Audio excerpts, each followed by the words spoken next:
Hello, I'm Caroline Debrota, and this is how to make a mask like this.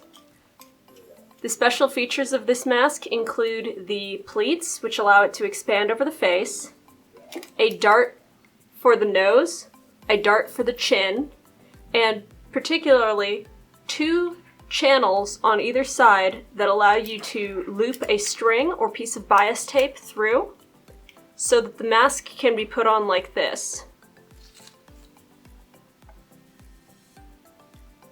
You put the loop around the back of the head, and then you have 2 free strings down by the chin. You tighten those strings by pulling on them. It moves through like a drawstring. And then you just tie it behind the back of your neck.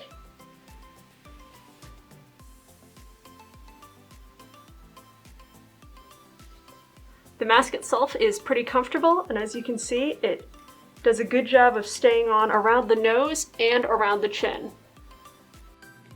Okay, so you start with 2 pieces of 100% cotton fabric that have already been cut, and as you see, when they are cut, they have these notches in the sides.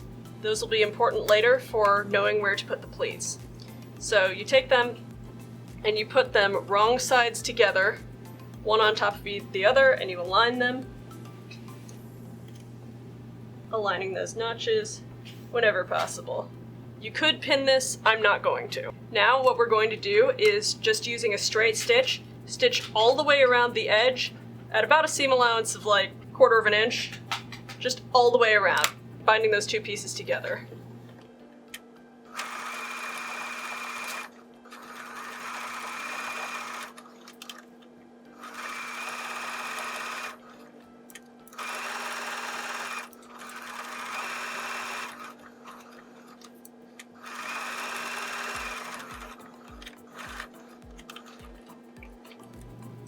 So, I've sewed all the way around the edge. It doesn't matter if it's particularly clean. It's worth noting that when you make these masks, you want to have the front and back sides be 2 different colors whenever possible. That will help people who are wearing them know which side has been facing outwards in case one has any germs on it. You don't want to put that right up against your mouth and nose. So, now that you have these 2 pieces sewn together, it's time to press in those pleats. So we're going to go to the ironing board. We are now going to fold in these pleats. The goal is to make it look like this.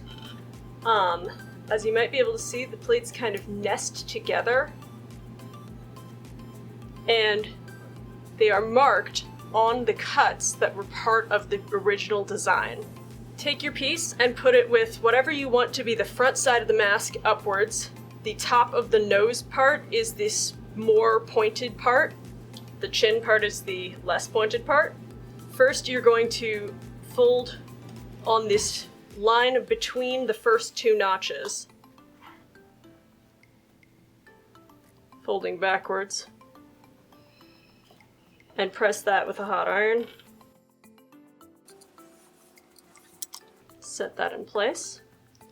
Then you're going to take that and fold it downwards along this second set of notches. And also press that. That's your first pleat.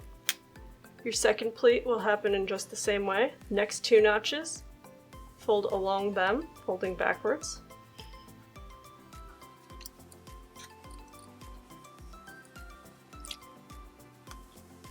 And then, again, along those next 2.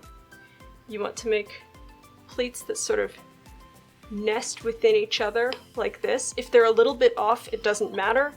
Honestly, if the pleats are a little more aggressive, it's not a big deal. It just means that there is a little more kind of give in the design. That's your second pleat done.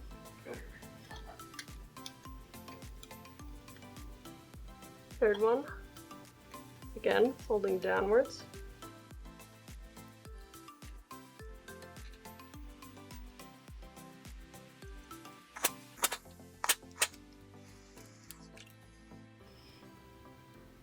And then folding back forwards on that last bit.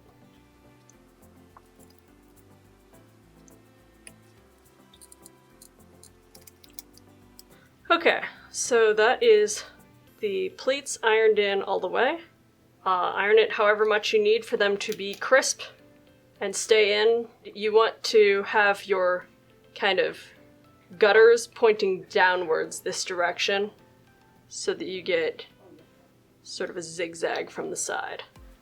So, if you have access to an overlock machine or a serger, I recommend that you use a serger for the finishing steps of this mask, like I've done here, where you've serged the top and the sides.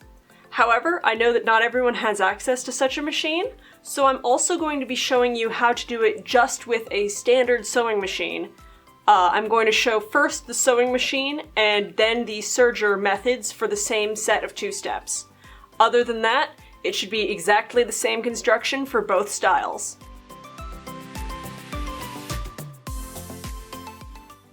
Alright, so now that we have ironed in these pleats, we need to make sure that they stay in position. So we are going to sew along these edges. And to do this, I have turned my sewing machine to make a 3-stitch zigzag, kind of like this. You could probably also use the standard zigzag, but I figured this will probably be a little better to bind off that raw edge and to give it some sturdiness. So I used short stitches with a wide zigzag, and I'm going to just sew along this raw edge, right up next to the edge as close as I can get, going right over these pleats, all the way down both sides. And you want to make sure that you're keeping those pleats crisp and together. You don't want them to sort of separate out or crawl while you're doing this. You could pin it if you'd like to. Again, I'm not going to.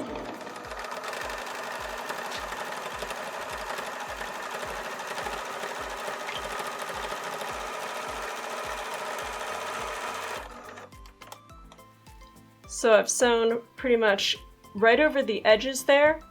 As you can see, that's kind of bound off my raw edge a bit. And also, it's helping keep that pleat together. I'm just going to repeat that process on the other side as well. And if you didn't feel that this was strong enough, you could also do a straight stitch straight down and across them if you thought that that your zigzag might fall apart there.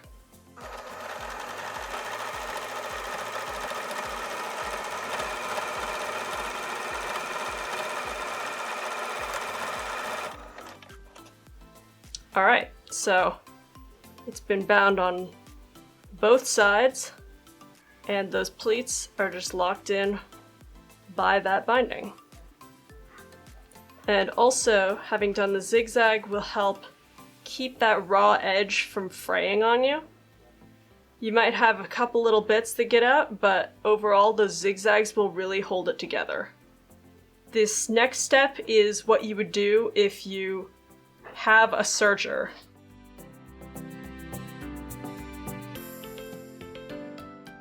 Okay, if you happen to have access to a serger or overlock machine, as I do, that may be your best option for binding off these raw edges.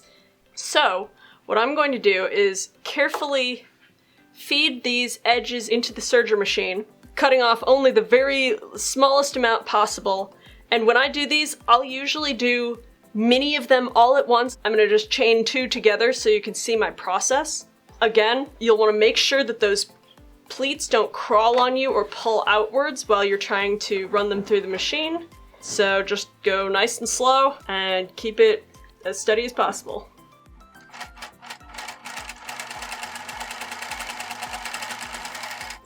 I've serged right through the pleats on this one, and then I'm just going to lift up my presser foot and I'm going to stick in the next one just in a line, continuous. Again, keeping those pleats together.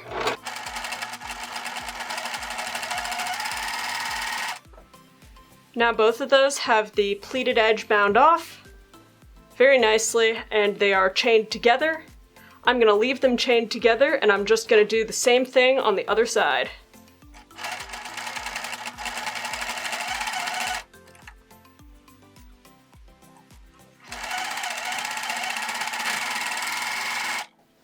So then you've got 2 masks that have been serged together in a line. I'll sometimes do a ton just all together in a line, but then of course you want to snip off your extra thread tails and cut them apart.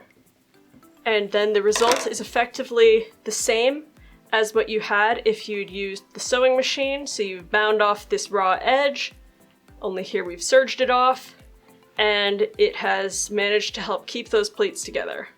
So after that, we are going to go back to the sewing machine. Now that you have bound off the edges using either your zigzag or your serger, it's time to put in the darts for the nose and for the chin. So you'll want to take it and fold it in half like this. And on either side, it doesn't matter, this probably will show, so maybe you'd want to do it on the inside or maybe you'd want to do it on the outside. I'm going to do it on the outside. You will put in a little dart for the nose, just a little angled line going down about an inch and starting about 3/8 of an inch in from that center point.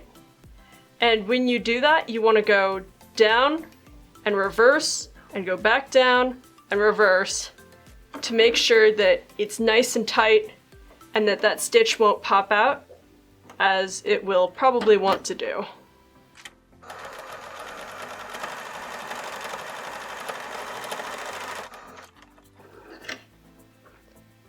So there's my dart for the nose. It's looking fine, it's nice and strong. And then on the other side, I'm going to do a dart for the chin. Same process. I think the chin dart can be a little smaller than the nose dart because it's sort of a gentler curve. So I'm just going to do about 3/8 of an inch out and about a 1/2 inch down. And again, reversing on both sides to make sure it's nice and strong.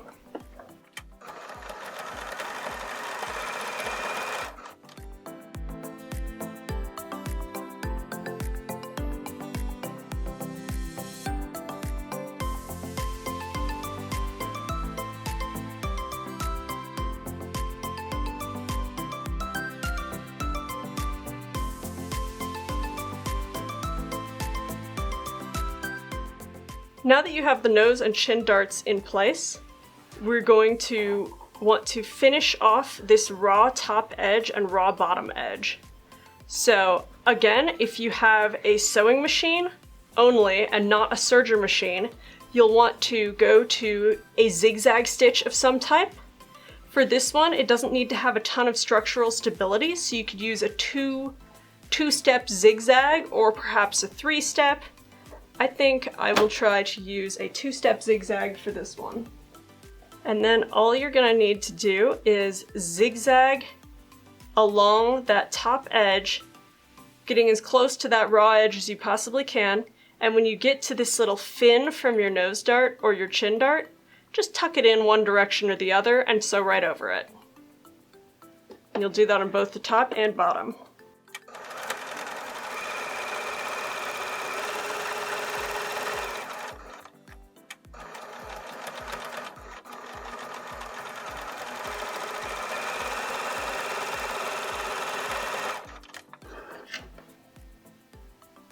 That's that top, bound off, do the same on the bottom.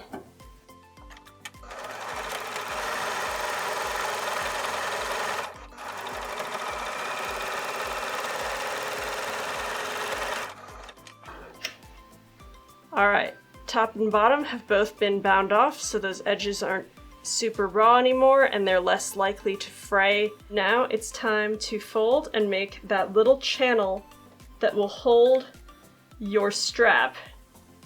Your strap can be a piece of string, it could be a strip of bias tape, it could be a shoelace. Here I'm going to be using a piece of jersey cloth that's been cut to about a 1/2 inch wide and then pulled so that it rolls in on itself naturally. It's got a little bit of elasticity and it's nice and soft, so I think it's a pretty good choice, but you could use whatever you want. If you want it to be non-woven like bias tape, you could use that just as well. I think I'm going to fold these inwards. You could do them inwards or outwards, but on the edge, you want to take this outer edge, fold it in just a little bit. My strip is only this wide, so I'm going to fold it in about 1/2 inch. And straight stitch, so right down that to form a little channel.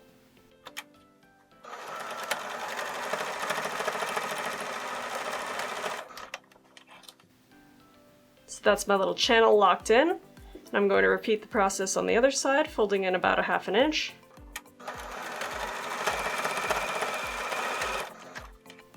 Alright, so this is the mask pretty much done, except it doesn't yet have its strap in. As you can see, it's got these 2 channels on the sides, it's got the pleats that allow it to expand in the middle, nose dart, chin dart. This is where if you have a safety pin or a bodkin that you want to use to help guide your ribbon or your string or your piece of jersey cloth through, you can do that. I don't have one here. I'm going to just use a regular bobby pin, loop my thread or jersey cloth through it. I'm going to start from the bottom, thread that bobby pin, which I'm using as a bodkin, up through this channel,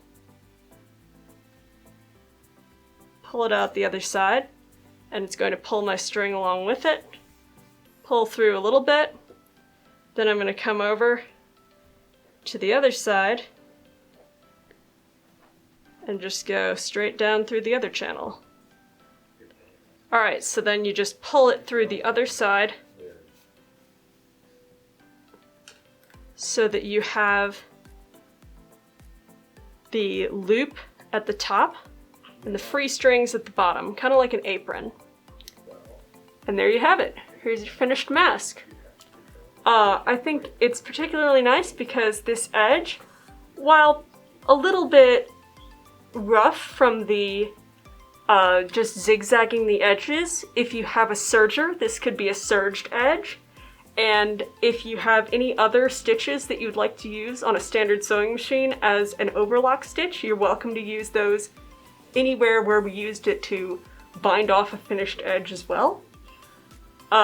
This mask is very comfortable, I've found, and the fact that it's got the pleats in it makes sure that it can fit any face size. You are also welcome to change the size of the nose dart and chin dart to fit you particularly, or just use the approximate standard measurements that I used in this video. You're also welcome to use any type of strap that you see fit, whether that be a shoelace, a string, piece of paracord, bias tape, whatever you'd like to do. If you're making these for use in hospitals, it should be made of 100% cotton. And that's how to make a mask like this.